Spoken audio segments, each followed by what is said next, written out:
পছন্দ করেছে, ও তোমার সাথে কথা বলতে আসবে। তুই আমার একমাত্র মেয়ে, তোর জন্য আমি একটা সৎ ছেলে চাই যে আমার টাকাকে ভালোবাসবে না, শুধু তোকে ভালোবাসবে। হ্যাঁ বাবা, ও গরিবের ছেলে, টাকা পয়সার প্রতি ওর কোনো লোভ নেই, ও শুধু আমাকেই ভালোবাসে। ঠিক আছে ফুলমণি, তুই ভেতরে যাও, ও আসলে আমি ওকে পরীক্ষা করে নিচ্ছি। ফুলমণি, মালটা আসছে, দেখি আজ আমি ওর সততার পরীক্ষা নেবো। ফুলমণি, এ কি এত টাকা? পয়সা হি পয়সা হোগা। তুমি এসেছো গোপাল? বাবা! নমস্কার। ঠিক আছে ঠিক আছে। তোমার নাম কি বাবা? গোপাল। তুমি কি আমার মেয়েকে ভালোবাসো? হ্যাঁ। আমার এই টাকা পয়সার প্রতি তোমার কোনো লোভ নেই তো? আঙ্কেল, আমি গরিবের ছেলে, টাকা পয়সা চাই না, আমি আপনার মেয়েকে চাই। খুব ভালো খুব ভালো। দেখো তো বাবা এই ভিডিওটা।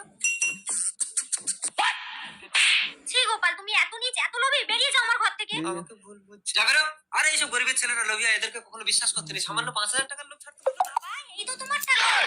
তার মানে ছেলেটা টাকা নেয়নি। দেখি ভিডিওটা ভালো করে। হ্যাঁ হ্যাঁ, এই তো টাকাটা হাতে নিয়ে রেখে দিল। গরিবের ছেলেরা